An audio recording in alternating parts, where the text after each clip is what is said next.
Good afternoon. Good afternoon. Finally, sorry, y'all. Live here. I'm going to see if I can share this because I'm not really good at, and I may have to nix this and share it on, may have to do it from my page because it's hard for me to see. Excuse me.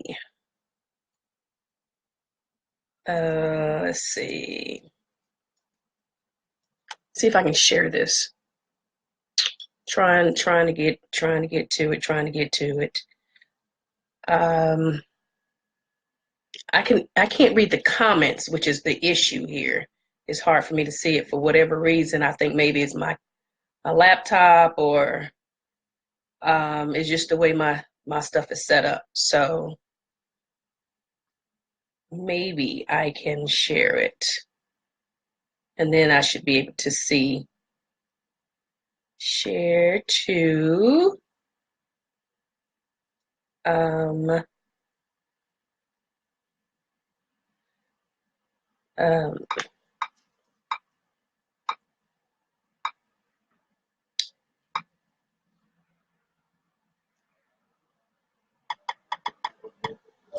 there it is. MA.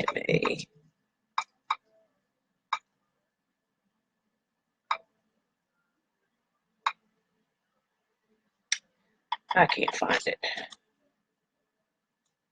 Share. We're going to try to share again. It just says share to my page. So how do I? That's why I don't like doing it.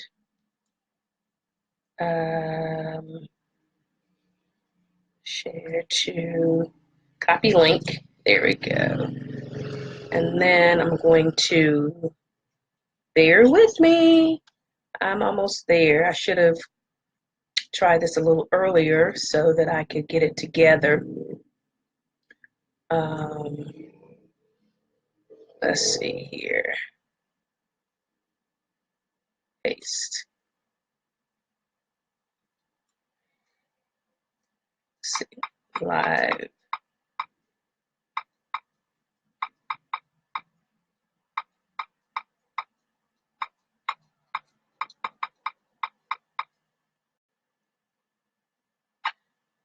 All right, I think I got it. Hey, I'm sorry. Sorry, guys. But I think I got it. Let's see if I can go to my page now and see if anybody can see it. If not, I just go from a timeline. So it just,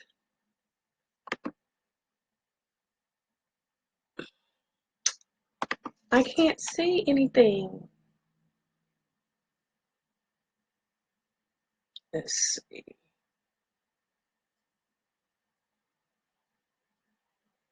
Okay. Well, hey, thank you, Beasting. I appreciate you. Hey, how are you? Thank you, thank you, thank you. Give me a thumbs up. Make sure I see your hi. So give me a thumbs up if you can hear me. So that would be great. If you can hear me, give me a thumbs up. Let me know, because whenever I go live from my page, it's different, and I'm accustomed to doing more lives on my timeline. And I don't know if it's my system, my computer, my laptop, or my phone, my tablet. I don't know what the issue is, but I have a hard time. I'm well. Hope you are too. That's great. So that means you hear me. Good. So, hello, everyone. Welcome, welcome, welcome. Come on through. If I'm gonna try to use my tablet to see comments if you make them. Because it's difficult. I don't know what the issue is. Wait. Oh, wait. So good. Let me see if I can just turn it down, and then I can see. All righty. So anyway, I'm gonna go ahead and just get started with those who are here. And so for any of you who are interested in getting readings, I can do divination kind of readings, but we don't want to talk about that. Anyway, so I did a bibliomancy divination or reading for myself this morning. And not only so I already know that what is for me is also for others. You don't get the wisdom, you don't get knowledge and wisdom just to hoard it for yourself. You get it, apply it to yourself, acknowledge that that is your message, and then share it because there's someone who needs to hear the same message. So mine, when I did mine this morning, let me just explain bibliomancy real quickly. Bibliomancy is just divinations or doing readings, but specifically divinations. That's getting divining answers, getting information, getting wisdoms, or from using books, usually old books, books of poetry, or Bible books or sacred text. So you use these books to get information. It's the same way as one would use a tarot cards, or bones and shells, the I Ching, just internal prayer and hearing meditation. You can use just about anything to ascertain answers, or to get answers from within yourself is what I like to use. Is from within yourself. It does not necessarily come from the realms over there. Most of the time, these are the answers that are already, or the truths that are already in you, and they just manifest or come through using a tool. If you are a adept, if you are if you are strong in your I'll say magical practices. Only the reason why I'm putting it using that term is to say in your own spiritual practices, okay? Because I recognize, this is my recognition, I recognize magic, spirit, science, math, all that kind of stuff to be one and the same, right? So so if I use the term magic, don't get your panties in a bunch. Don't get all nervous. We all have internal magic. And usually for me, also magic is light, enlightenment, right? To be aware, wisdoms. So those are all great alternative words or alternate words to use if you're squeamish, or if the word magic gets all bothered. So anyway, I see that there are just a few people here. That's cool. I want to share with you what I had first for myself. I recorded it earlier so that I could have my own recording, and I was going to upload the video where I did this already for myself, and then I thought, hey, other people might want this same service, or would like to have it. So it's 2:22 Eastern Standard Time right now, so this is a good time to start. So let me go ahead. It's so funny because I set it for the time for 2:10, but I heard plain as day 2:22. I guess if I follow my own internal mechanism, right? So my book of choice is the Bible, because let's see, let's try not to put, oh God, I hate putting labels on things, but sometimes tags and labels are how people identify and understand things. So I practice indigenous spirituality from the standpoint of diaspora. And from my local region here would be North Carolina. So my family is from South Carolina and Ohio. So I get a lot of a mixture of African ancestry, as I am 87% West African, according to the ancestry thing. So you take that with a grain of salt. And I also am, I forgot the percentage. Oh, excuse me, there is no percentage. According to family history and some of the research my father has done, he's the family historian, been doing that for over 30 years. We do have indigenous American ancestry as well from my father's side, which is Choctaw.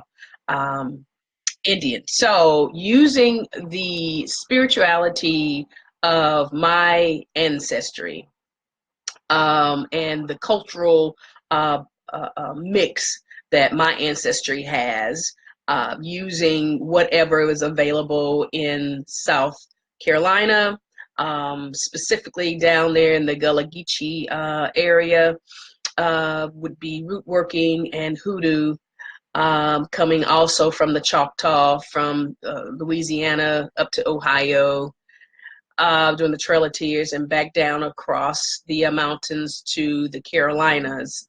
So that is what I use. And so now, and I do not subscribe to and or am I initiated in any religion or belief system. I am a free agent. And so I eclectically blend whatever it is that it speaks to me without appropriating anything. Okay, so again, we're dealing with hoodoo. And with hoodoo, hey, Lotus Love. And with hoodoo, understand that hoodoo is not a religion. It is a spiritual practice. And many of the times, whether people want to believe it or not, it does hail or have a lot of origin from Africa, and brought here in the slave trade to the Americas. But it does have very clear African origin, as well as it does have very clear indigenous American origin, right? And so anyone can use the hoodoo practice, regardless of their, when I say anyone, meaning the religious beliefs. So again, hoodoo is not a religion, it is a spiritual practice, and is usually a practice for those who have been oppressed. Let me tell you. Okay, so it's just not, oh, I'm going to do this magical stuff because hoodoo has this catchphrase and people are talking about it and buzzing, and you get all these other people. But a lot of mountain people used this practice because they needed it for sympathetic magic. They needed to overcome their circumstances and situations, to get a hold of their lives, especially having been oppressed and taken advantage of. And so this was a way of expressing their spirituality with what they had in the land. And so many of our ancestors were indoctrinated here with fundamental Christianity as a result of the slave trade. But do understand that Christianity, this was not the first experience of the African had with Christianity. I'm just going to say here in the Americas during the transatlantic slave trade, it was not. It was not. It was not. Okay, so it was not the first experience. This experience began at the first century, within the first century, starting somewhere around 40 AD. There was influence in Christianity, in Christian influence in in Egypt. So understand that there is a long history of Christianity, Christian influence that has come here. This is not the first time. Slavery is not the first time. Let me say it again. Slavery is not the first time the African was exposed to Christianity. It's not.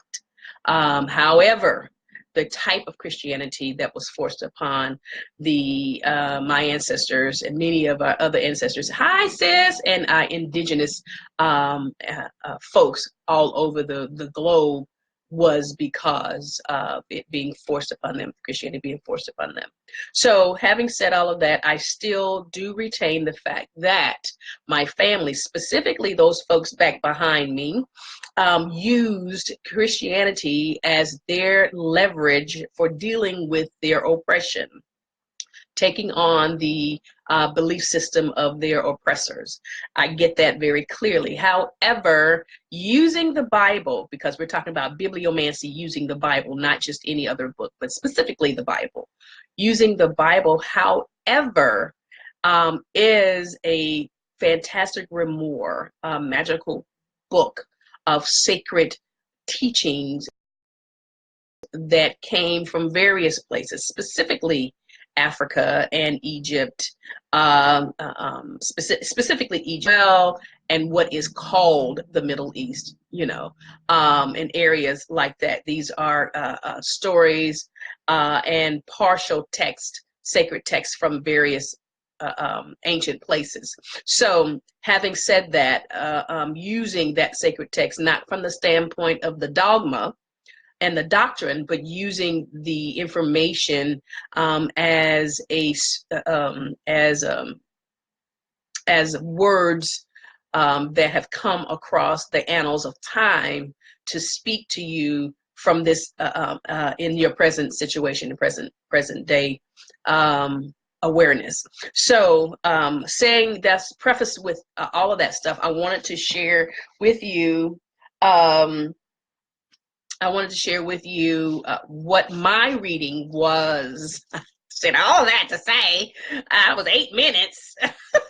My reading came, I took my Bible. This is how I do it. I take my Bible, using the Bible for my divination tool. Again, it's very prevalent in hoodoo. I took my Bible and I connected with it. And then I also opened up with prayer. And so I opened up with prayer for myself, making myself available. Y'all know I used to be a minister, so there we go. But I said yesterday in the live that I did not necromancy, but bibliomancy.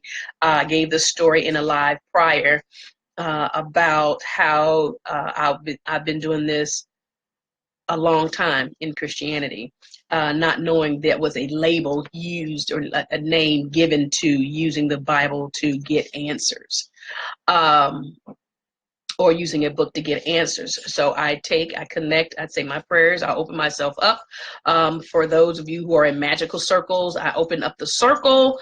I give my thank yous, my gratitude, and availing myself, protecting myself, and blah, blah, blah, ready to receive the word of God, right? So I take my Bible, I open it up by holding my eyes closed, concentrating on the pages where my hand is going, and then I open up the Bible. And wherever my hand is, or wherever I choose on that page, that is the reading or the answer that God has for me, right? And so this morning for me, when I did my own personal reading, this is what I got. This blessed me. It was a rebuke and it was encouragement at the same time. So hear the word of the Lord for your church, for the church. Thus saith the Lord. Okay, Sunday's a fantastic day to do this, right? So mine came from Exodus 6:15. This is where mine was today. Here's my fingerprint. Yeah, I know y'all can't see that fingerprint. See that smudge print? That's my makeup smudge print from this morning, where I had stuck my finger earlier. And so let me go ahead and read to you what it says here. It says, Exodus 6:15 says, "Get thee unto Pharaoh in the morning.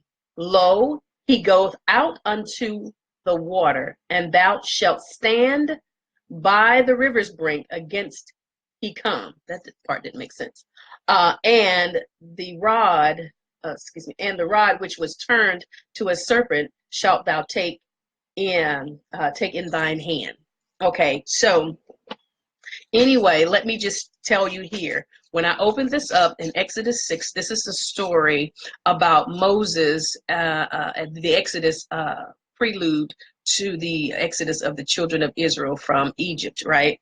And so this is what has been going on. So when I opened this up, I saw, based on the doctrine and the dogma of the text, that's what I'm using, what is usually believed according to the doctrine, right? So using that information, taking that as background, I was able to divine a reading for myself. So now, there's a lot of symbolism here in this verse. A couple of things I want you guys to be aware of, and this is what I was made aware of. It was Pharaoh, it was the rod, and the river. Okay, Pharaoh, the rod, and the river. Hey, that'll preach. Anyway, so I read that part. And so in order to, even when you read the Bible, being a Bible reader, or to understand text, you need to be able to read it within the context of what is going on, right? So that's why it is important for you not only to read what your finger was on, but get a clear understanding of what is being said in within the entire text, right? And so I read the verses before, and then you can read the verse after to get a small snippet of context, right?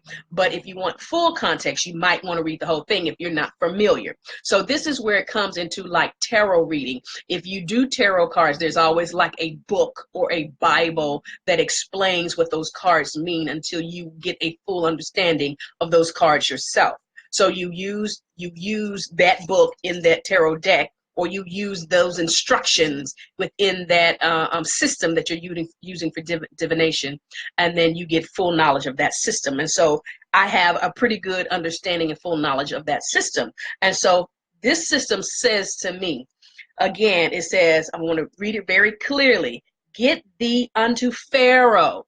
Okay, so Pharaoh, within the context of this Bible, based on the teachings and the dogma of Christianity, Pharaoh is the king, if you will, or the god. Pharaohs usually were connected to being gods, but the Pharaoh is the king of Egypt at this time, right? And so, based on Christianity, Egypt, on their dogma, is synonymous with bondage, because the children of Israel, the Hebrews, were in bondage for so many years. And this was during the time where God was speaking to Moses, telling Moses to give this information to Pharaoh about letting the people go, right? And so you find this text on verse 15. Exodus 6:15. You find this set of text here in the story after Moses had already presented himself. Moses and Aaron had already presented themselves to Pharaoh, Aaron being Moses's mouthpiece. Aaron did the speaking most of the time, right? Not Moses, but they had already presented their magical practices. And so this particular text here, Moses had the staff, and so his instructions from God was to take the staff with him and have this conversation. Oh, my battery about to die. Hold on a minute. I'm not gonna let it die on me. Okay, there we go. Bada bing. So I just had put my Bible down so I can tell you. So now, so what happened is Moses has his staff, right? Now his staff, if you guys remember the story, the staff was that Moses carried turned into a serpent, right? So and when his instruction was to put the staff down, and it with the to show and prove to Pharaoh that Moses had the backing of the Hebrew God, the greater God. This is what we're gonna say. That he had the backing of that of God.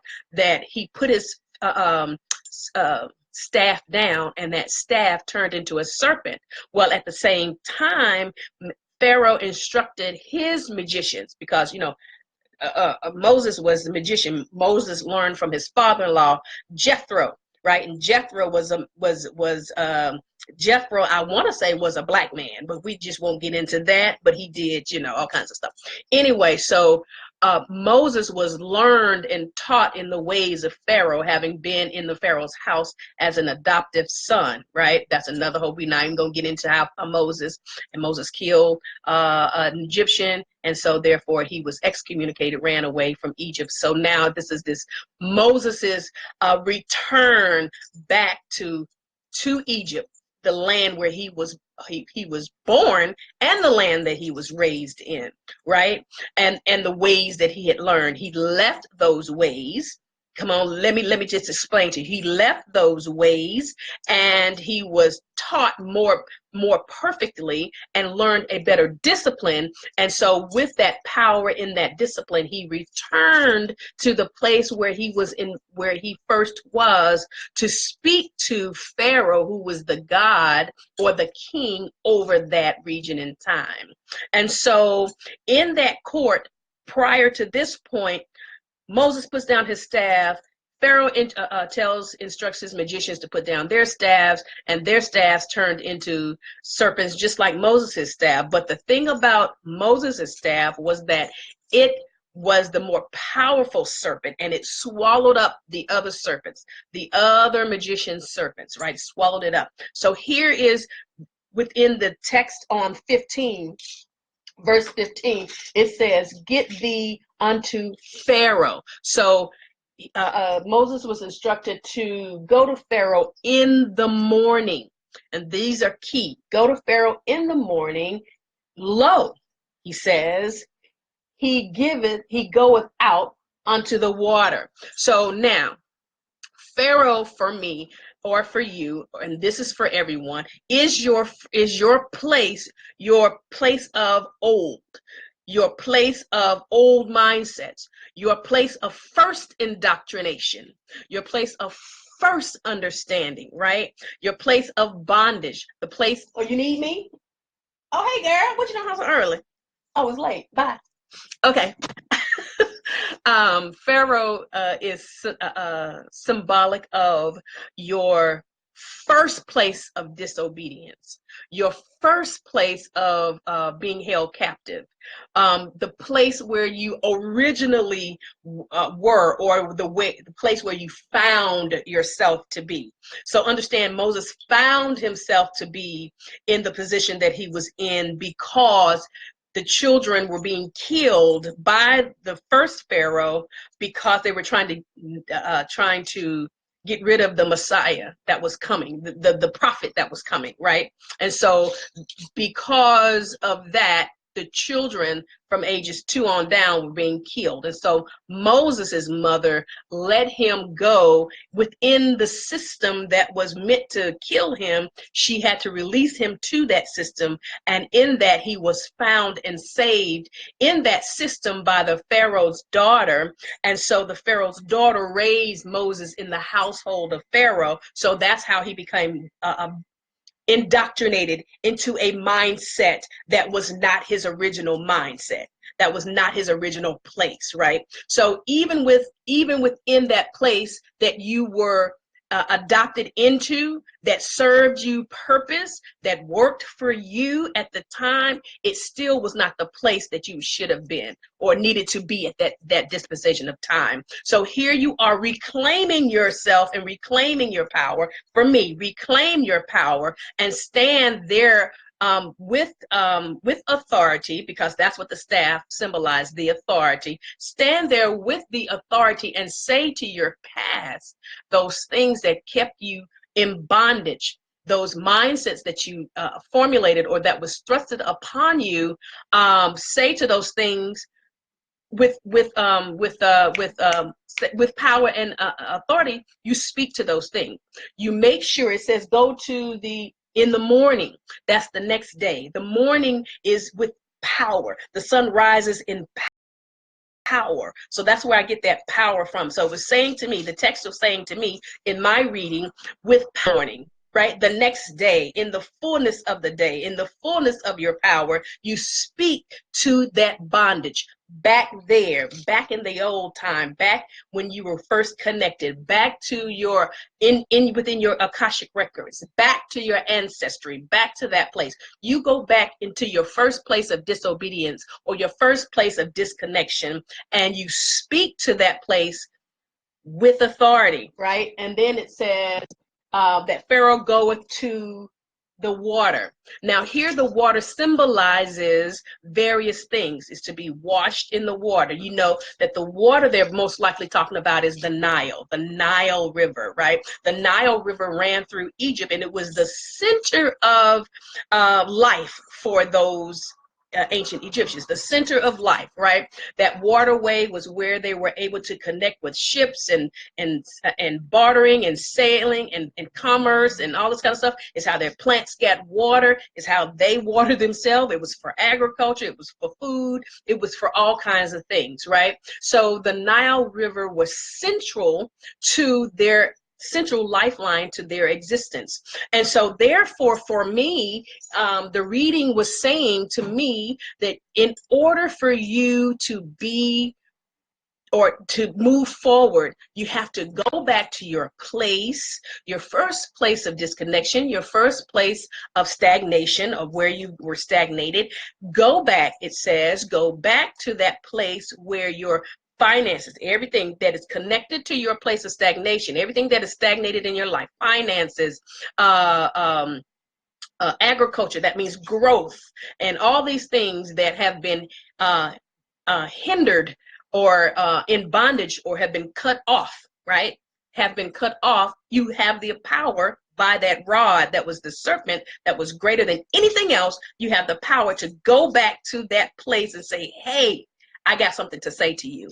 And you go back within your ancestry, and you go back within your life, go back within your mind and see where you have been where I've been disconnected and where you've been disconnected, because I'm talking to us, right? And so the next part of it says, and says to Moses, and thou shalt stand by the riverbank. And I told you what the water symbolized. So understand the symbology. I think it's the right word, symbolism of water.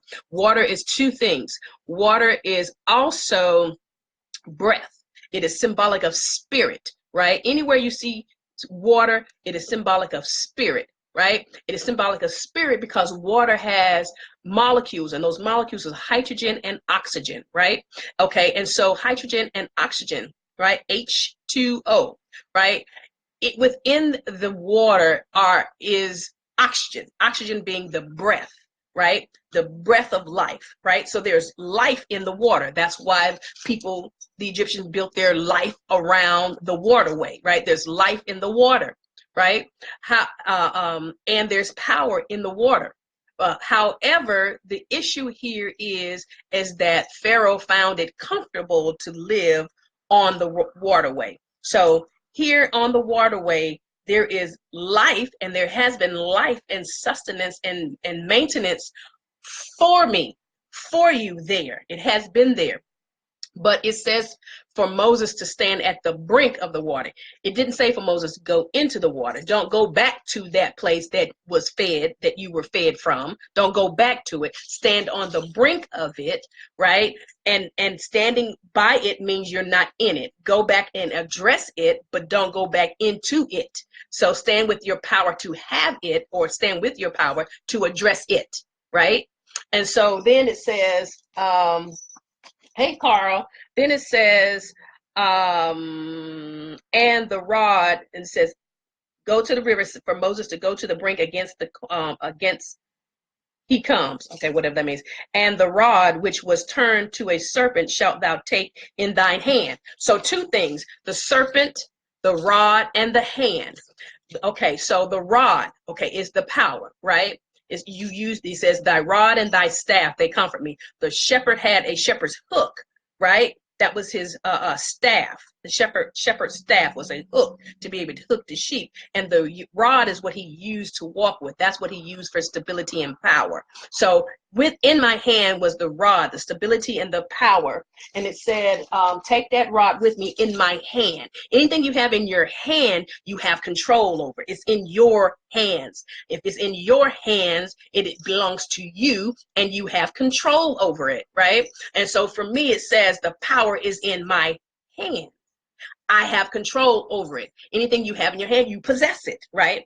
And so then after that, it says, hand, oh, and serpent, right? The serpent, the staff turned into a serpent. So symbolically, the serpent here throughout the text, most people believe that the serpent is the devil or the serpent is something bad. That is absolutely not the truth. That's not the truth. This is symbolic, sacred text here. This is something completely different. It's not as it seems, right? It's very allegorical, right? And so what it is saying here, in ancient times, the symbol of a snake meant wisdom and it meant health. That's why you see the doctor has that doctor symbol staff. You have the staff with the snakes entwined around it for doctors. That's what they use, right? And so in this text right here is saying for me that the snake, the wisdom that I have and the wisdom that I have, I need to take hold of that, have possession of it to do a couple of things. One, to have ownership over my waterways and to have ownership over my health, right? So those waterways, if you remember the Nile, I was telling you the waterway, that is where you got your power. So the waterway is symbolic of circulation, right? Circulation. So this text is specifically for a couple of things. Circulation, money, finances, right? That's what it's about. Finances and health. That's what this is about. So the reading here for me is about finances and health. Going back to the first place where that stagnation was cut off, researching within myself, go back in time, go back to the ancestries, go back to my first place of disobedience and research and take control over that thing, disperse it using my rod and my power and get my power back, right? And that's the same thing I'm saying to you guys, get your power back. Okay, so 16 says, and thou shalt say unto him, thou shalt say. So God is saying to Moses to say to Pharaoh, the Lord God of the Hebrews hath sent me unto thee, saying, let my people go. Right? So the second verse is confirming what the first verse was saying, getting your power back, getting everything back. Let me go. And you have the power. Here's where it comes in. You have the power, the authority. You have control over what happens. And you can go back within time, disconnect all things that no longer serve you, right? Those things that were okay for a moment and got you through, but now no longer serves you, right? It has become a hindrance and a stumbling block for you and a blockage for you. So those of you who are dealing with health issues, if you're dealing with health issues, it's saying get your heart in order, your circulation and your vein work, right? So speaking to me, circulation, vein work, heart, right? Your power is within you. So the reading for me, and it makes it longer, but the reading for me is Sophia. Return to what you first knew. The power is within you. You have power and authority to say over your circumstances and your blockages and situations, let my people go. Let my family go. Let my cells go. Because your cells are your people, your cells within your body. Your cells are your ancestry. It is where your body gets that genetic code, right? And language from. Let my people go, right? And so that's my reading. And so that is what I'm giving to you. Now, I don't know if any of you want a biblical reading or a bibliomancy reading using the Bible. If you do, let me know. I didn't mean to take up that much time talking about mine, but it blessed me. It really gave me a rebuke, because you once had the power, and you know that you had the power, the authority, and the ability to speak to your circumstances. Go back to that and revisit that and speak to your circumstances and situations and say, let my people go. Let my people go. Let's see. Hey, Toya, you guys are probably all gone by now because ain't no telling what was going on with the live. I have no idea. I have no idea what was going on with the live. So anyway, so that's the word for today, right? Keep in mind, take your power back, right? Go back to it within yourself, do your inner work, and find out where your first place of disconnection, and where your energies are being pulled up and stagnated. Go back to that so you can release it, right? And deal with those issues. You have the power within you, is what it's saying. So that is about it. I don't see anyone on here who wants a bibliomancy reading. Give me a thumbs up if you are there. Uh-oh, there it goes. All righty. I may go ahead and do another live, and I'm going to do the other live straight on my page. And this way I'll be able to really see what people are saying. So that was my live. That was my reading, and I'll give one to you guys if you want one straight from my page. So thank you so much, and I appreciate you guys watching and stepping in for a moment. Again, I'm going to go to my own timeline instead of my page and do the reading again. But if you have any questions, if you want me to stay here, if you guys are cool, I can. But if not, I can just go on to the my page. But again, I love bibliomancy. I love using books to do readings, and it really makes sense to me, especially using the Bible. It's a familiar text. It's familiar to me. So it makes sense that I use it for my elevation, exaltation, and for my comfort. But again, in hoodoo, you use whatever it is that you use. Most people use the Bible, but you don't have to. You can use whatever book rocks your boat. And that's about it. Peace and blessings to you all. Thank you so much for your time. If you need to get in contact with me, you can go to my website. It's mamasunfire.com, MAMASUNFIYAHH.com. Bye-bye.